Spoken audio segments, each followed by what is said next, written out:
could be the biggest investment you ever make, but it's not for everyone. House prices are still hot in many parts of the country. Some Canadians are feeling pressure to buy now in case they go up even higher. That raises a debate. What's better, renting or owning? David Kaufman is president of Westcourt Capital Corp. Great to have you here. Good to be back. This is, there's a real bias towards owning. We sort of are conditioned to think we should one day own. How do you start this mental process? Which is better? It's true. You ask any real estate agent, they'd say, why would you ever pay your landlord's mortgage? But the simple fact is that there's sort of three critical factors to consider in this sort of buy versus rent calculus. And the first is the round-trip cost of buying and selling, which a lot of people don't consider when they're thinking about buying. You're talking about the transaction costs, the land taxes, the legal fees, all that. Precisely. So on the way in, you're going to pay land transfer taxes, which in the GTA are closing in on 4%. And on the way out, no matter what you're able to negotiate with your agent, you're still going to pay something in the vicinity of 5%. And so when you put those together, if you buy an $800,000 house and sell it 5 years later for $950,000, not bad. That's actually an internal rate of return, which is a compounded annual return of 1.6% after just those expenses. You've just identified 9% of fees, but you haven't even included the agent's buying and selling fees, which would be another 3%, right?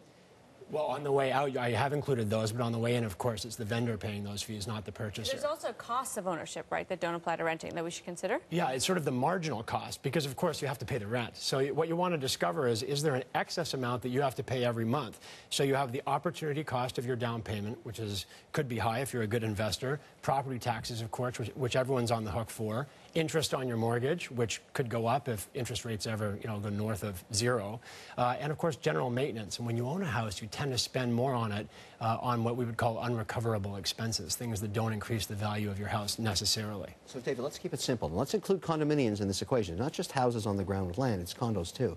If you're assuming 10% transaction costs coming and going, and I don't think that condos are going to go up 10% in value over the next 5 years, the only path for me as a condo guy, because I'm looking for a condo beyond-o right now, is to rent. Why would I ever buy a box in the sky made of cement? Why would I own it?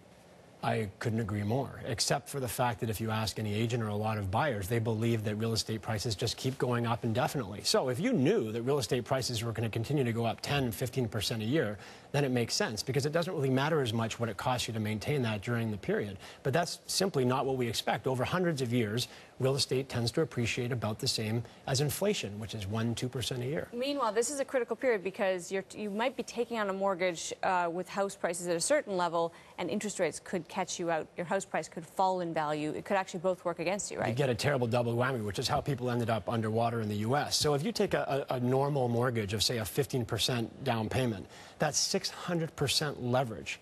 That means that if your house goes down by 15%, and a lot of people even calling for a soft landing or calling for a 15 to 20% correction, that means that your equity is wiped out.